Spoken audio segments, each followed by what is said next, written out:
And he's closed the door. He's closed the door. How are you, back, mate? man. Hello. Hey. Hey, Tuesday morning. Tuesday morning, 9:30. Here we are, what dude. in the hell? I know. It feels good, though, actually. I feel better now. Yeah. Why? I just feel a bit more with it. It's like straight out of bed, straight here, right? Pretty much. Yeah. You brought your son with you today? Yeah, Theo's outside. He is outside. On. I'm glad he's outside because the amount of F-bombs we drop, right? It's nothing he hasn't had before, mate. Valid. Social services are probably knocking on my door now, but yeah, it's nothing that he hasn't had before. He's outside. He's got his skills. He's got my phone. He's sweet for an hour. I thought they'd be back at school, but clearly it's next week. No. Well, the piss take is, and we're back on teachers next week. Teacher 1st training. of September. Do you think they start back? No. Bank Thursday. holiday, Monday, 2 days teacher training. Wow. Yeah. Okay, yeah, because we've got bank holiday Monday, Yep. Tuesday, Wednesday. Yeah. So they don't start back until Thursday. You know, by the way, episode 98. Episode 98? Just got to get that in there.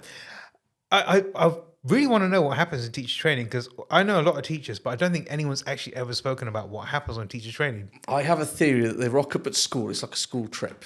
You know, when the kids go off on a bus. Bring your games. They rock up at school with a little lunchbox and they sign in on the register and then they go to the pub and get pissed. Yeah. And in the lunchbox are little miniature bottles of spirits and wines and stuff. And some cheese. That's it. And some cheese. Of course. Wine and cheese. Yeah, man. Maybe some grapes. Yeah. Maybe. Yeah, I've just never really known. It's just something that I don't know why I've What'll not be asked. interesting is I know that some of the teachers at Theo's school listen to this podcast because they picked up on the Cornwall conversation and we got grilled about it. So yes, when you listen to this, let us know what you do on Teacher Training Day. Chances are you're probably pissed when you listen to this as well. Yes. At school. Yes. No. No. They don't do that. How's life, man? You've been to France and back, and I wasn't here last week. So Yeah, man. It's been like ages since we caught up. I know. It feels like forever. Yeah. France Although was we good. speak regularly. France was very good. Everything went really well. Van went really well. We got on an early ferry. I know. Sun was out all week. It was hot. Very hot. But yeah, we had a good breakaway. Jen's really got the camping van bug now. And he's already looking at more trips and things. Yeah. Wow. So it was good. Kids loved it. Kids loved being out, doing stuff, getting involved. Yeah, it was good. Well, I got the confirmation from Theo that you drove well. So he didn't look at me in the eye when he said yes. He just looked down and said yes. He's been well versed this morning. Whatever Vish asked you will say I can drive well. No, mate, honestly, driving out there was a breeze. Apart from the French motorists who can be a bit hit and miss. But the motorways are good though. Mate, roads out there are just bliss. Coming back was a 12-hour day from leaving to getting home. 3 hours and a bit driving on the French side, hour and a half on the ferry. The rest of the time on the UK roads. Yeah. Oh, shit, really? Yeah. As soon as you get off, man. Traffic. Just shit. Traffic. Yeah, we were held for 35 minutes at the Dartford Tunnel. That was just tailbacks. Everything was roadworks. Everything was one lane. Everybody's hogging the middle lane on a motorway, and you're like, nobody's getting past because you're doing 65 in the middle lane, and there are quicker cars wanting to get past at 70. Yeah. Just rubbish. It's crap, isn't it? Yeah. Because you come back and you think, okay, I could de-stress, but no. I remember when I came back from, did a road trip to Spain a few years ago, and on the way back, exactly the same. Straight off the ferry, and it was like 2 o'clock in the morning. You're like, what the actual fuck? Yeah. Why are these people out at this time of day? Is it because they drive so slow that it takes them that long to get home? But then you also realise that you're one of them too. Yes. You're one of them too. But it's all good, you know. You had a break, which is nice. Had a break, and I had the Tuesday off when I got back as well, so I wasn't straight back into work, so that was good. Yeah. So, yeah. Well, this is the first time we're probably caught up about it. Yeah, man. It is. Yeah, it's been good. Yeah, it's been good. And Jen started a new job. She's at her job today, which is why Theo's with me. Yeah. So, it's all changed in the Phillips household. How's it feel? Good. Yeah. I'm super chuffed for her. Really proud of her getting the job that she's got. Yeah. And yeah, just really pleased to see where it takes her. Hopefully, bigger and better things. It's funny, isn't it? How she doubted herself when she applied and to actually getting the job. Yeah. Goes to show, man. You don't know what's around the corner. Well, I said she rang me that day saying that she had a car crash in an interview. Oh, yeah. And then 2 hours later, she gets a phone call saying she got the job. So Perfect. Yeah. Well deserved. Absolutely. She's worked pretty hard for the last 7 years to get to this. So yeah. Fair play. Yeah. Fair play. Anyway, We've got shit to talk about. Episode 98. Episode 98. Get that in again. Let's start. So actually, I did a bit of research. It was only this morning. Yes, because you'd forgotten. I've forgotten. I have been extremely busy and shit's been going on. But one subject which I think is really important is talking about loneliness. Yes, I agree. Is this something you've ever experienced yourself? Yeah, massively. Okay. And I think what we need to sort of establish is you can be lonely when you're not on your own. And you get that feeling of, am I missing out on stuff? Yeah. Other people doing stuff? Or maybe your partner's off doing stuff and you kind of feel like, well, what about me? What am I doing? I mean, I imagine Jen must have been feeling like that for the last however long, because she's been stuck in her studies. I've been out working and she's been sort of stuck in a what's happening next sort of thing. And then you worry about you missing out on other stuff. Yeah. So, FOMO. Massive FOMO. And it is, you can be lonely when you're with somebody, or obviously you can be lonely by yourself. You can. So I went through bouts of it. I remember prior to my marriage and after my marriage had ended, I realized I was lonely. But I'm such a social person. My way of thinking to get out of the loneliness is actually being with people, which is great. It does get you out, and that's amazing. Yeah. But also, being lonely doesn't necessarily mean you have to just be by yourself all the time, right? We know this. We've established that. But also talking about how you feel, like you can actually openly say, I do feel lonely sometimes. I never did. Yeah. I always wanted to be the person who fixes other people's problems because I used to believe that I didn't have any. Yeah. Right. And so when you're in a crowd of people and they're telling you how they're feeling, you're like, okay, you could do this, or you try this, blah, blah, blah. Not that I'm capable of, well, I am capable of giving advice, but I'm not like qualified to give certain types of advice. But I can always point people in a direction. That would make me feel great. And then I'd be like, shit, I never spoke about how I felt. Yeah. Yeah. And did you find, though, that by being there for other people, it's deflecting around you going through shit? You know, you've got issues you don't want to talk about, you don't want to admit them. So by being that person that everybody comes to, oh, well, Vish is all right because he's sorting me out. But nobody's ever... Did anybody actually turn around and go, Vish, so what's happening with you? Never. Yeah. Never. Some people did. Yeah. But when they did, it would be a simple, yeah, I'm cool. And what about you? Straight back. And that to me was my way of thinking. If I'm like focused on you, I'll forget about what I need to deal with, right? Yeah. But it's only temporary. Then you go back, because I just go back to an empty house. Yeah. You know, and that sometimes it was nice having my own space. Yeah. But then it was also nice to have that companionship, whether it be in a relationship, or whether it be a friend, whether it be a family member, or just someone around, just to not even talk sometimes. Yeah. Just be with someone. Yeah. Now I was looking at some facts about loneliness and rates of suicide with this. I mean, I couldn't find the exact rate. However, some people do tend to poke at the fact that loneliness is one of the main reasons of suicide, but it's not. Yeah. It's a factor. Yeah. It's an added something to things such as bereavement, depression, feeling hopeless. Yeah. You know, it's something that's added on. It's never just a simple factor Not that of just feeling direct lonely. cause. Yeah, exactly. I mean, it may be for certain people. Who knows? We don't know. But it has been said that it is a major factor to a lot of these things. So, I mean, let's talk about ways of overcoming loneliness. When I realized I was feeling lonely, one of the first things I started to do, I was out a lot anyway. Yeah. But actually make sure I had my moment of actually saying, this is how I feel. Yeah. Even if it was, I feel a little bit shitty today, you know? Just to start. Yeah. Yeah. Because before it would be, hey, how you doing? Yeah, great, man. Straight away, how are you? Yeah. What's been going on? You know, an open question to them. Yeah. Diverting the question on you. Yeah. Yeah. I would always make sure I never said, you good? Because that'd be yes or no, and that's it done straight back to you. Yeah. I was a bit tactical. I was very naughty. I shouldn't have done that. However, in my head, maybe that was my way of dealing with things, you know, until I was ready to talk. Yeah. I probably spoke more when I was in hospital than I did prior to that. And that's probably what got me there in the first place anyway. Dealing with it, I have become pretty much an expert now. Not just loneliness, but just talking. Yeah. Like something that's been creeping up, as you know, in my own personal life, which has been a real tough thing to deal with. And something happened yesterday, which is part of the progress of what's happening, which made me feel like shit. Yeah. I mean, I've reached out to you. Yeah. I spoke to him in the half, and yesterday was probably the first time I'd broke down in a long time.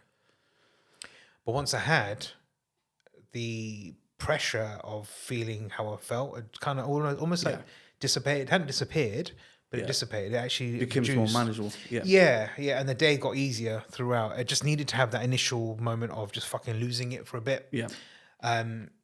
Because that pressure build-up is fucking something else. Yeah. Especially when it's been going on for near enough, 9 months now. Just to know that I can have that release when I feel it is amazing. I've always had a release, but I've never broke down like I did yesterday. Yeah.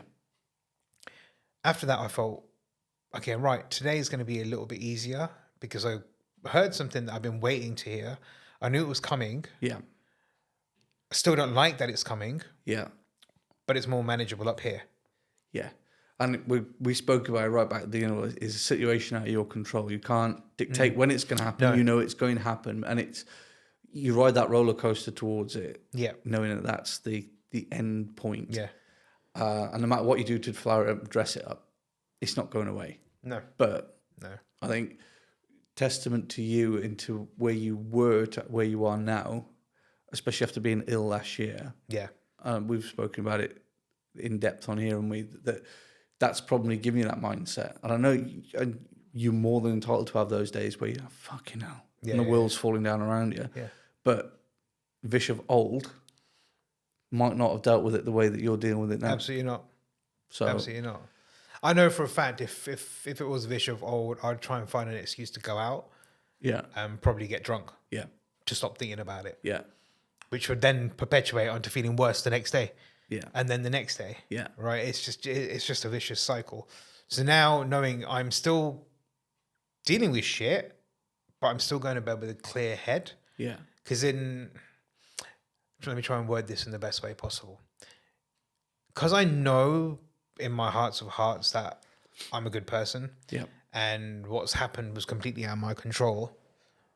I'm not giving myself a hard time about it. Yeah. Some would. I feel really bad for our listeners because they don't know what's going on. One day you will. But it's what I'm trying to explain is that, you can actually have moments to allow yourself to feel like shit, and it's okay to do that. Yeah.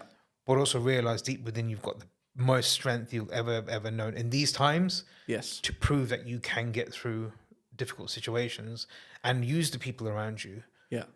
Because they're the ones that are going to piggyback you on this fucked up ride that you might be going through. This is probably the time I probably would feel the loneliest ever. Yes. If I had that mindset. Yeah, because this is the opportunity to shut yourself away. Yeah. And just close the blinds, roll it under a blanket, and just switch off from everybody. And that's not a bad thing on sometimes. Sometimes you just need to do that just so you can accept what's going on. Yeah. I did when it first started. Yeah. That was what I did. I remember going into my room, shutting the door. That's it. I just need to be with me right now. Yeah. Only 2 people I contacted was you and one other person. Yeah. That was it. Yeah. And that other person I needed to contact for other reasons. But once I've gone through that accepting stage of something bad has happened, it does become easier. Yeah. And I use this in every kind of aspect of my life. I know it's still there. Yeah. Am I going to dwell on it? Yeah. No, I still need to work. I still need to pay my bills. I still need to love the people I love. Yeah. I still need to focus on looking after my own health. There's all these things that you still have to carry on doing. Yeah. Spanner can be thrown in the works, but it doesn't mean you stop. Exactly. And again, it's out of your control. So those other things you're in control of. You have to look after the bills. You have to look after the family. You have to get work done. If you were able to control this, then you could devote some time to it to control it. Yeah. But it's one of those, it just has to happen in the background, as shit as it is. And like you say, you shut yourself away and you let that wash over you to begin with. It's just important then that you get back up rather than just stay in that shell and just let it all consume. Yeah, exactly. So yesterday, in terms of loneliness, I didn't feel any at all. I had the right support. Yeah. Even though a lot of people don't know what's actually going on. Yeah. But they were supporting me in ways that they didn't realize they were doing. Yes. And that's because I was using my tools, which is just talk. Yeah. Let's talk about how you're feeling. It doesn't necessarily mean that they know about what's going on, but just feeling a bit low today. Yeah. You know, just Start that conversation, because all they know, you're feeling low about a million things could be causing it. But like you say, just having that conversation, starting with feeling a bit shit today. Okay. Not necessarily what's caused it or what's wrong. Yeah. And then you go from there. Yeah. Usually my way of trying to get around it is saying, I'm feeling a bit low on energy today. Yeah. And then people straight away give me tips. Why don't you try this? Why don't you try that? And you're like, actually, yeah, I probably will. Yeah. And it's a distraction as well then. You've phrased it in a different way. You've hidden it in a different way. But by doing that, you can start thinking about other stuff, and it just takes your mind off things for a little bit. Yeah. I watched a video only this morning on Facebook, on one of the Facebook reels, from an Australian group that do similar to what we do. And we're going back to the drinking subject. And he's like, we don't drink to forget. We drink to ignore, because it's going to come back when you're sober up. And it's so true. You know, yes, you'd go out, and get pissed. It'll take your mind off it for a couple of hours. But fuck me, when you wake up and then you get the double dose because you get your hangover, and then you get whatever it is you're trying to forget back in your head. Yeah. It's bad. And it's 10 times worse. Yeah. Yeah. And then that cues, like you say, that you then disappear, because then you're like, well, if I do this, that worked yesterday, I'll shut myself off, I'll do that again today. And then that becomes tomorrow, and the day after, and next week, and next month. Yeah. And before you know it, you've turned into a hermit and you're in a hole. Well, I mean, a lot of people think that you have to deal with situations. You don't. No. Sometimes you have to accept them first. Sometimes you can't deal with it. It just has to happen. It has to happen. Like you say, you just have to accept it. Yeah. Let it run out. You can't change it. So back to the loneliness side of things. When this all started, I was single. I didn't feel I had anyone to talk to in that kind of aspect. Yeah. I wasn't lonely. I thought I might have been. Yeah. But I knew I wasn't, because I had so much support. I mean, like the next day of this happening, the family, everyone was around. Yeah. But they also respected that I needed to have that space when it happened, because they were like, okay, right, if we come now, you're going to flip. Yeah. And I would have. Yeah. I think also from the person who's listening as well, you need to respect boundaries here, because you can't push for an answer. You can't keep poking the dragon to say, what's wrong? Ask twice, then leave it. Yeah. You know, people eventually will open up. I remember one point when this was going on, probably the second or third time day in, and I was like, I wish I had someone I could talk to, because I do feel that I'm dealing with this by myself. Then I thought, I'm actually not dealing with this by myself, because the way I act is actually affecting the people around me. Yeah. So, and they know. So we're all dealing with this collectively. Yeah, I've got the brunt of it. Yeah. But with that support system around you, you're never lonely. Yeah. You kind of have to remind yourself of that. Yeah. And I think you find it sometimes in places you didn't expect to find it. But going back to what you say about the people that are listening, and it's right, because somebody comes in and says they're feeling lonely, you don't want somebody to just come and suddenly sit next to you 24 hours a day, because that shift from having nobody to having somebody all the time, like, this is really fucking annoying now. Suffocating. Yeah, I'm feeling lonely. Maybe, right, well, I'll see you Wednesday and we'll go out for coffee. Just give them something to look forward to Wednesday. Not, I'm coming around in 2 minutes and I'm going to bring a bag and I'm going to move in for a fortnight until you feel less lonely. No. Sometimes you need to be alone, but then at the same time, you don't. That's the difficult Unless balance. It's asked for. Yeah. Don't do it. Yeah. Because people will buckle. Like, under that pressure, they'll be like, fuck it, I can't be saying anything now, because they're just there all the damn time. Get out of my house. Yeah. Get the fuck out. Yeah. Yeah. So that makes a lot of sense. Yeah. It makes a lot of sense. And also you got to be patient as a listener as well. Don't just try and say, why are you lonely? What's making you feel lonely? Yeah. Yeah. And we've said it, we don't necessarily expect somebody to fix our problems. Yes, I'm feeling lonely. I want you to listen to why. I don't necessarily expect you to have the answer. So don't go around to their house thinking, I'll sit down for an hour, we'll have a conversation. All be good. It's not going to work like that. Just sometimes just be the receptacle for their venting and let it happen, and then see where you go. Top tip. For the listener. We need some jingles for these. We do. Vicious tip. Vicious tips. Well, actually, that doesn't sound good. Let's not talk about my tip. So... I forgot what I was saying. Yeah, okay. So as a listener, it's always good to actually ask the questions, but don't probe for too much answers, Yeah. because the thing is, the last thing you want to do is push someone away. Yeah. And also, give them that relevant space that they need. Let them answer questions for you and just listen. Yeah. Just listen. Unless they physically say to you, what do you think I should do? Or who can I talk to? Try not to be the person to give all the answers, because that might not be what you want. Just as you said, they just sometimes want someone to listen. Mate, off topic a little bit, but it takes me back to an old supervisor of mine at work. Okay. He's retired now. But he had one of those looks on his face. And we used to have a conversation in the office. And I used to say to him, boss, I said, next time I bring somebody into his interview, you're coming with me. Because he would sit there and look. Oh, dead. Yeah. But you could tell he was listening and he was taking everything in. But he did exactly that. He just waited for you to fill the space. And all of a sudden you think, I've got to talk now and I'm going to say something. And it would all come out. And honestly, within 10 minutes, it sounded like, well, I feel better now. But it was just one of those. Here's a question for you. Was he slightly hard of hearing? But no, okay. He was just very good at what he did. Because I do that. It's when you smile and go, I haven't got a clue what you're talking about. I get told off a lot. So when the half tells me off, because she's like, you need to acknowledge it. And she's right. Because if I'm not acknowledging, she's probably just rambling on. And I feel bad for her sometimes. But yeah, it's because if you are hard of hearing, I just do this. Yeah. No, he was just very good at what. But that's the kind of sort of person you need sometimes, where they don't need to talk. They'll sit there. They're keenly, actively listening because they're sort of nodding and they're sort of engaging, but they just.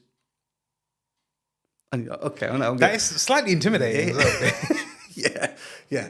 But it is that, and it's having people around you that, and you've said it yourself. With the stuff you've gone through, you've got rid of people that you didn't need around, and you've put the right people in place.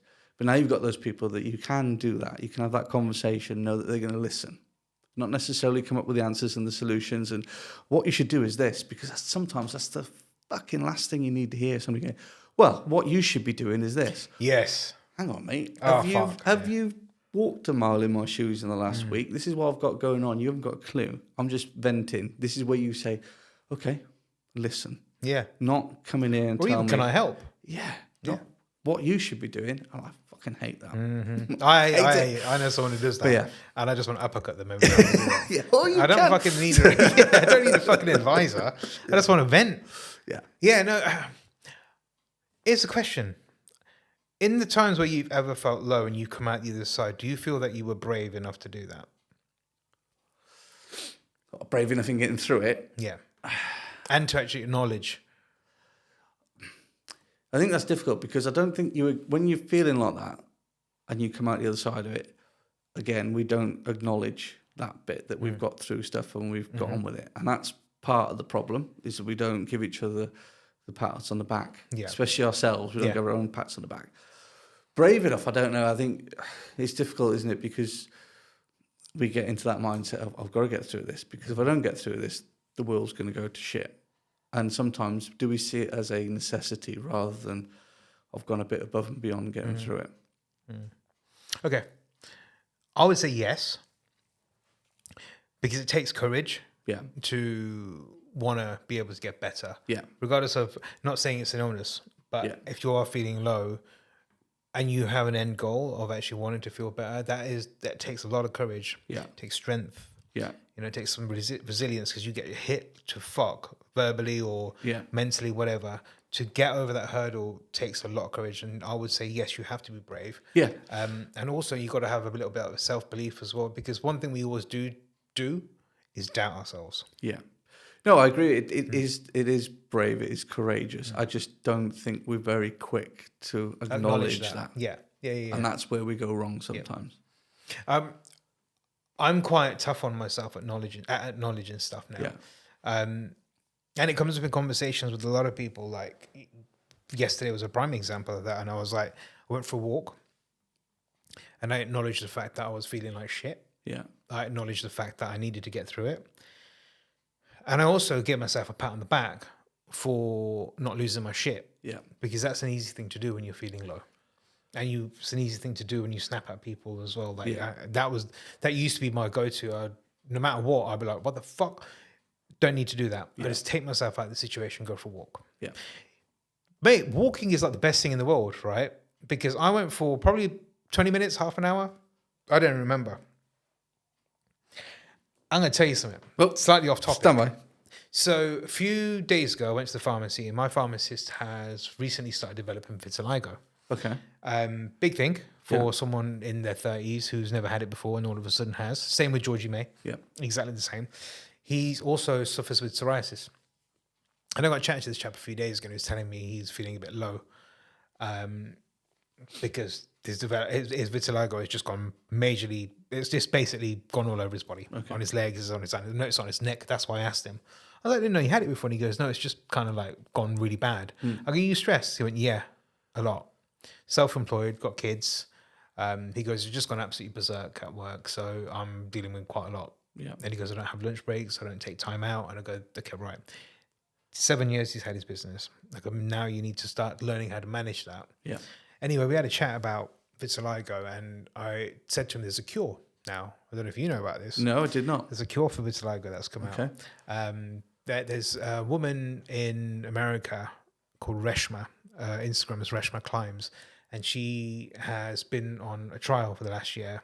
So June last year she started, to now she's almost cleared. She was full, not full white, but she had a lot on her body. I'd say 70% covered. Yeah. And now she's like almost gone. It's mad. So I was talking to him about this. So earlier this year, probably about 3-4 months ago, the NHS approved some medication for people with vitiligo. Okay. It's also a medication that's used for psoriasis. So this guy's got psoriasis as well. So I explained to him, I go, dude, go and have a chat to your GP, because there is this he's a pharmacist, but he heard about it, but because it's not been approved, it hadn't been approved at that point. It's still not like a massive thing yet, even though it should be. Yeah. He wasn't fully aware of it. So he's now got some advice.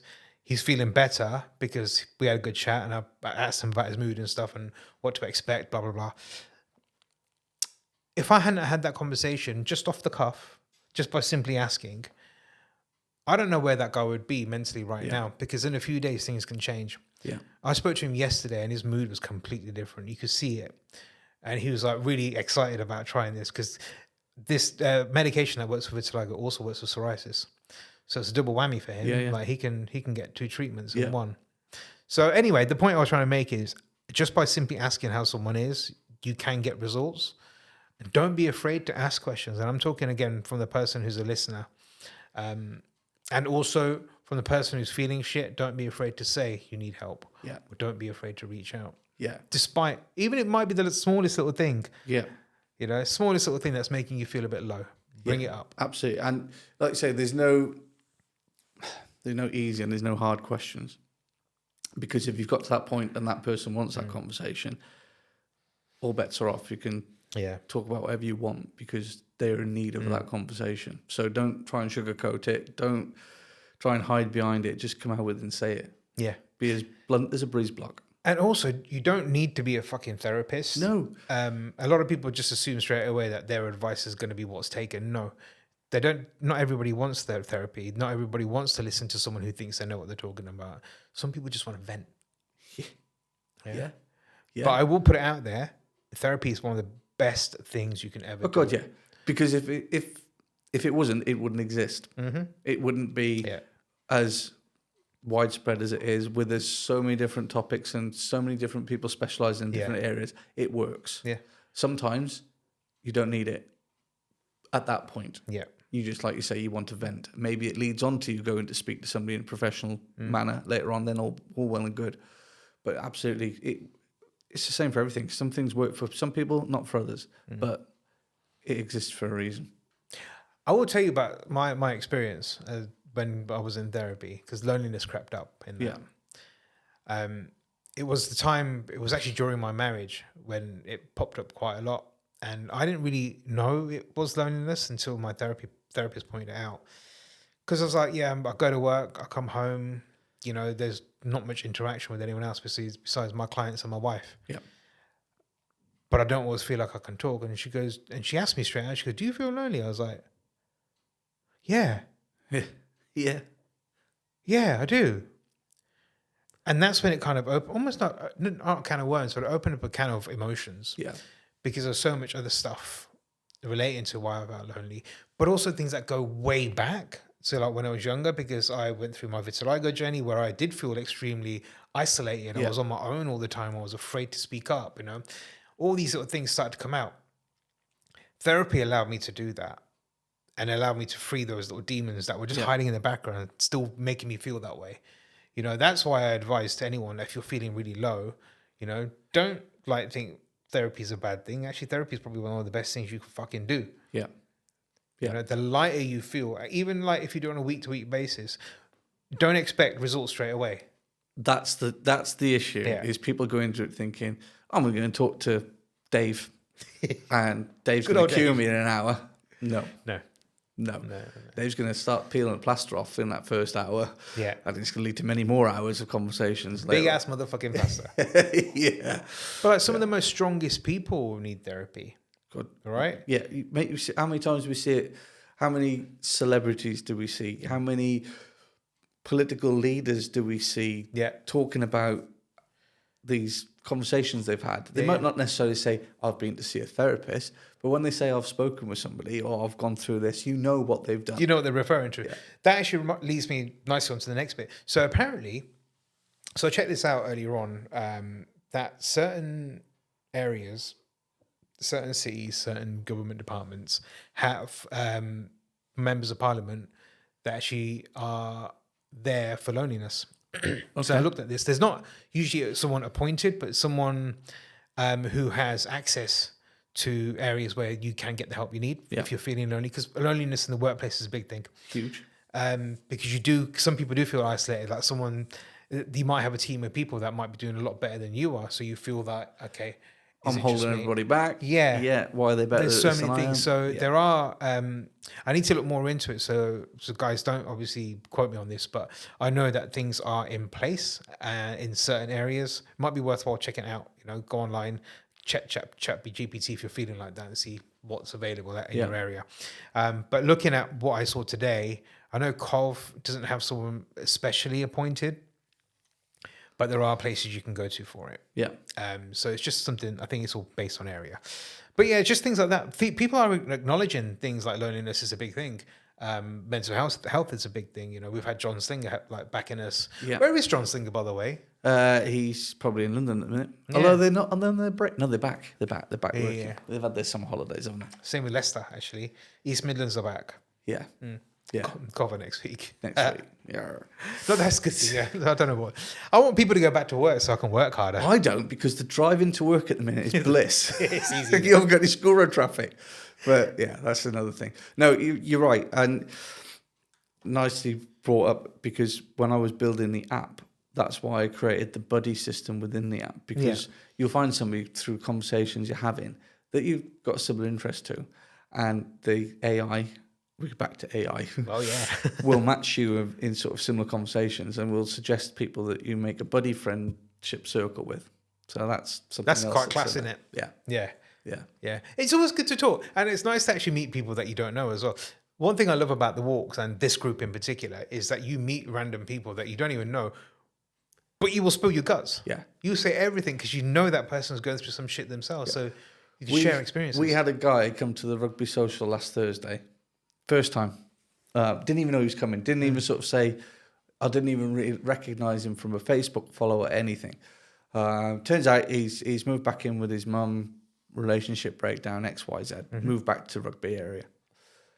Rocked up to the pub, sort of loitered at the bar. Me and Chris were having a conversation about something, and when I was away, I forgot to cancel the walk on the Saturday or get somebody to lead it. And somebody messaged saying, I've turned up for the walk. I'm like, shit. Of all the weeks, I've forgotten. I'm really sorry, but we're at the social on Thursday. Please come along and I'll make up to you and we'll introduce ourselves. Yeah, I'll be there. So this guy comes in, loitering by the bar. I'm having this exact conversation with Chris about forgetting about the walk on Saturday. And he comes over. I went to the walk on Saturday. I'm like, you're so-and-so. And he went, nope. I'm like, oh, shit. Okay. So he's introduced himself. within 10 minutes of sitting there, he's telling us quite a bit, not all of it, but quite a bit of what's gone on. And he's coming to the walk on Saturday. And it was just that conversation. Well, big respect. Massive respect to him for, never met Chris or I before. Kev was there. Didn't speak to any of us beforehand. Comes in 10 minutes and he's telling us. Mad. And then we've had another guy join the WhatsApp group this week who actually rang me first saying, I'm in Burton-on-Trent. Can you give me some... Yeah. Is there a group near me? Do you run a walk? Not where you are at the minute. Here's the WhatsApp. And he's in the WhatsApp group and he's talking as well. I noticed some activity on this group. It's been busy this week. It's been really busy. One in particular that caught my eye, which I'll talk to you about off pod. But it just goes to show that people actually need this. That this one person who popped up recently, I think I know him. Yeah.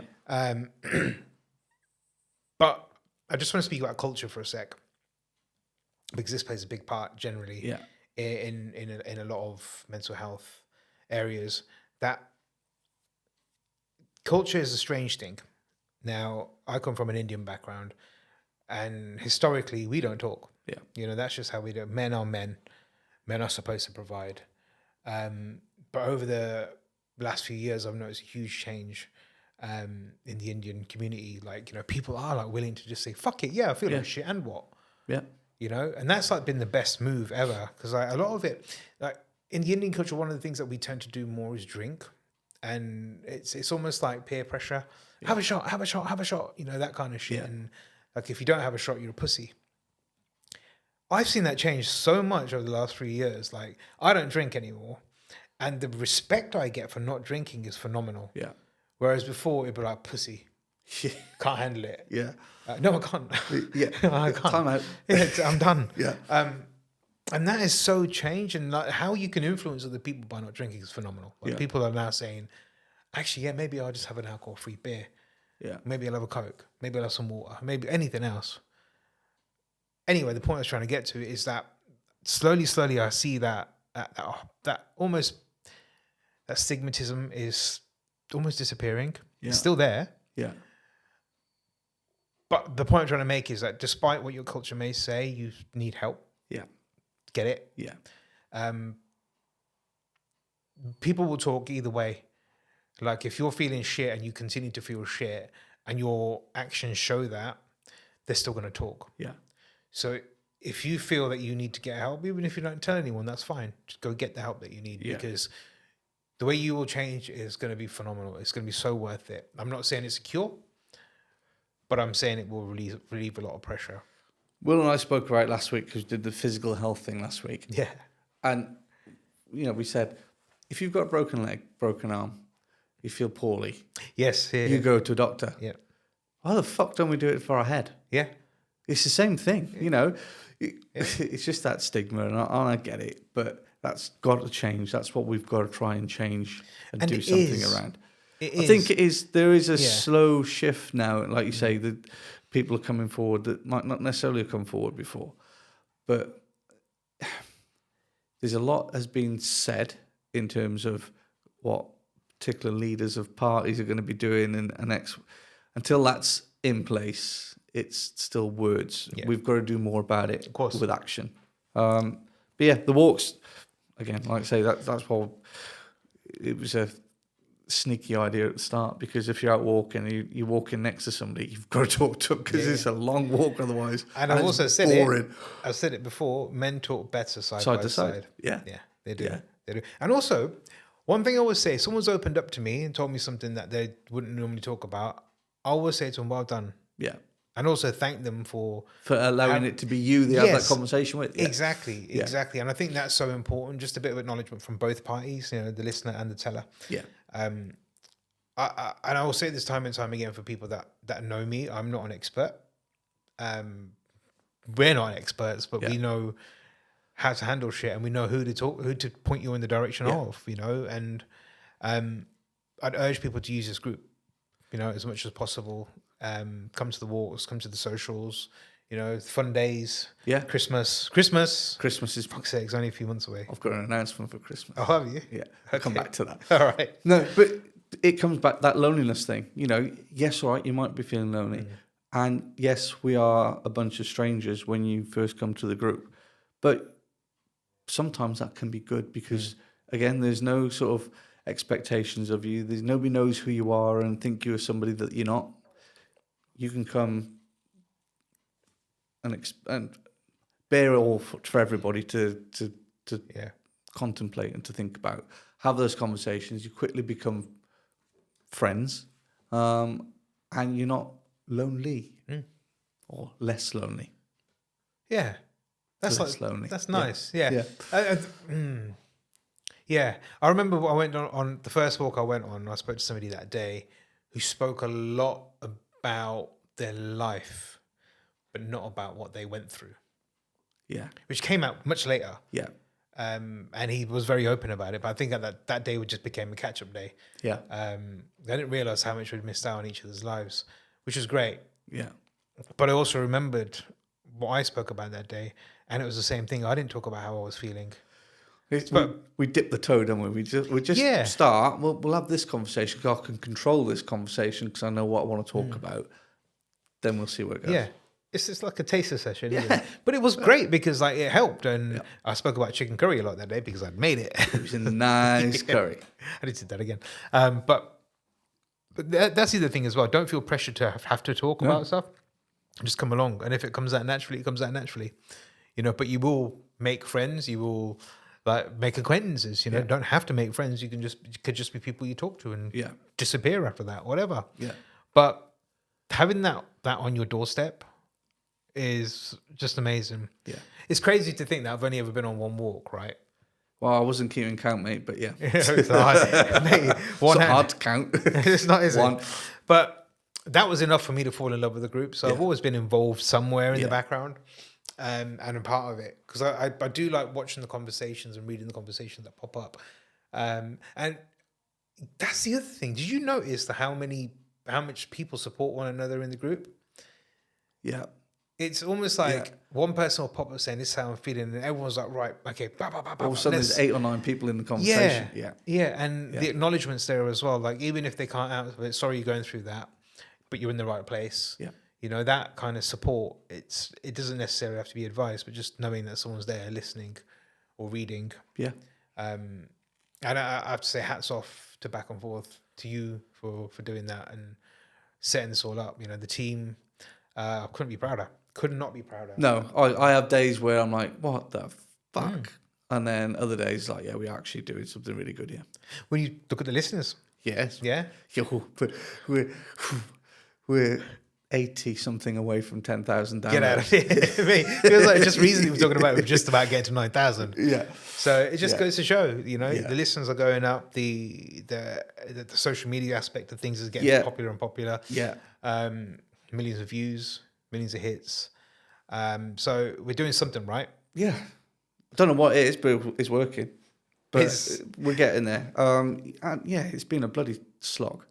But the reward is you get these conversations and you get people involved and you get people that, for instance, there's a bloke joined or downloaded the app this week who I know from work. And again, you would never think he would need something like that, and his name popped up. I'm like, yep, got it. And that was the beauty of it, and that was the idea behind it, is you could do that without anybody. I mean, obviously, I get to see it because I have to admin it and moderate it and everything else, so I'll see the new users as they join. But anybody else on the outside that hasn't got those permissions wouldn't know that person. Yeah, wouldn't know who they are. It's only because I've put 2 and 2 together and I've just dropped a sneaky message. That's it. Got you. That's it. But I'm proud of people that can actually just think, okay, right, I need it. Even if they don't visually or visibly look like they need it, they don't necessarily need to. You just fucking need it. Just go, man. Yeah. There's 2 groups. There's those that sort of sing it from the treetops. I'm struggling. I need help. Fair play to you for having the confidence to say it. And people like you will then encourage others to come along. But then those that do it on the queue and do it in silence, massive respect to you as well, because it's taken you so much, probably taken you more to do that than it is for somebody to stand up and say that they're doing it, because you're obviously dealing with a lot. You've got the stigma around it.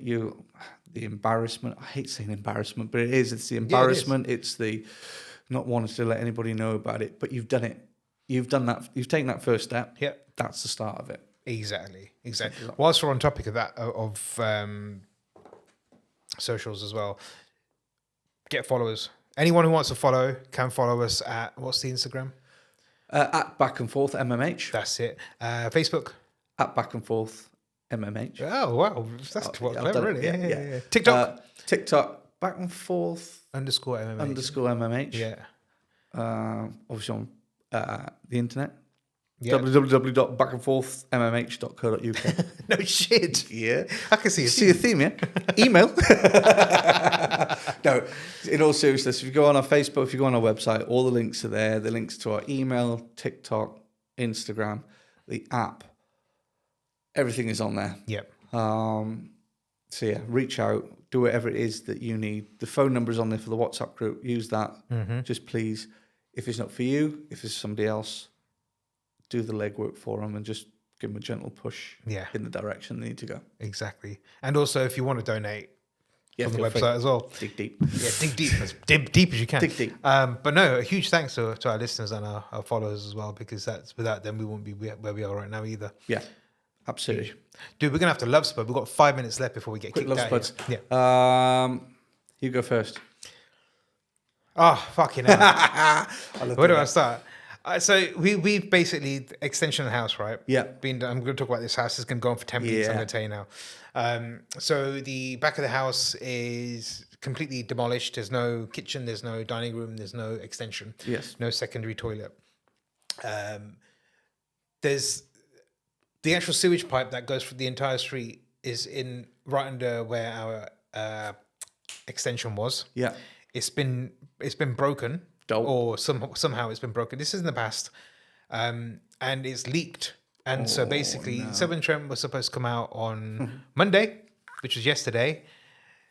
They've not given me any information on what's happened. They came out 6:30 this morning, but didn't tell me they had. They checked it and then they left. They've not fixed it, so they checked it from outside. They've confirmed it's broken. They've confirmed it's broken. I was like, okay, cool. And that's it. Move on. And now what? So now I'm just fucking waiting for them to come and actually sort this pipe out so I can actually finish the extension. Because it's a 10-week project. But I'm also thinking about my mum and dad. Dad's 85. Mum's going to be 80. Sister's got cerebral palsy. We need that space quite quick. So it's now delayed things by 5 days so far. That is It's probably going to be 6 or 7 days before the builders can come back. And on top of that, shit. I want to fucking tell structural engineers, do your damn job. Because I've been waiting for structural engineers for now 3 weeks to just give me a measurement of 2 fucking beams. That's it. Wow. 2 beams. I got it yesterday. But now it's going to take 4 days for that to come. So, anyway, that's my love spuds. Okay. I'll let you have that. Do you feel better now? Now Do you feel better? I do, actually, yeah. Wow, Right. I'm a 46-year-old man, Mm-hmm. right? I have changed multiple bike tyres, fixed multiple punctures in my years on this planet. Mm-hmm. Theo has a small motocross-style BMX bike that he loves, okay? Had a slow puncher. Took it apart yesterday. Fixed said slow puncher. Thought I fixed said slow puncher. Put it back together. It's flat again, right? If it was a simple wheel off, wheel on job, happy days. His bike is designed that the brake is built into the hub of the... So when you take it off, you have to take brakes apart, you have to take hub apart, you have to take chain off. Took me an hour to take a fucking bike wheel off, a 12-inch bike wheel off a bike yesterday. Put it back together, only to find out it's flat again. Fuck. Yeah, man. So I've now got upset child out there that's like, Daddy, I want to ride on my bike. So guess what I'm doing again today? Back to the bike. Yeah. Give him your bike for a bit. Fuck. No, I never get on it. Yeah. Buy me a unicycle. He was talking about unicycles yesterday. Yeah, get him one. Yeah. That'd be wicked. Yeah. Still got to fix a flat tyre, don't I? There doesn't have any brakes on a unicycle. No, so you're all right. no, it's your face when you hit the floor. But yeah, that's Love Spuds. Quick announcement. I have Santa booked for the Christmas quiz. Well, hey, that's a surprise. Yes. Yes. Okay, done it. Watch this space. Okay. Santa's coming. 2 weeks as well before you'll forfeit. Just so you know. Yeah. We were talking about this yesterday. Who's we? Jen and I. Oh, yeah. Yeah. Any hints what it is? Nah. Okay. Nah. All right. Yeah. 2 episodes time. Actually, I will give you a hint. Okay. I will give you a hint. keep your taste buds as no. clear as possible. It's going to be something spicy, isn't it? I ain't saying shit. Okay, wicked. I'll bring a jug of milk with me as well then, shall I? Okay, yeah, bring a jug of milk. Bring a jug of milk. Bring a jug of milk. I think that's it, mate. Very quickly, the app is now on Google Play Store. Yay. We talked about it last week, about it being delayed. When I got out the podcast, I said the email, it was on. So, perfect. Yes, as of now, you can download it if you're on Android from the Google Play Store. Search Back and Forth, and it'll come up. iOS users, bear with us. It's taking a little bit longer. I want to ask you that. Yeah. That will happen, but for now, you can still use the web app version and use it from there. Amazing. But yeah, it's all working, and it's not broken. Yay! Well done, though. Yeah, well done. Yeah, it's there. So happy days. Okay, great. Well, look, we've got 1 minute left. So on that note, we'll see you next Thursday. Fucking hell. It gets harder every week.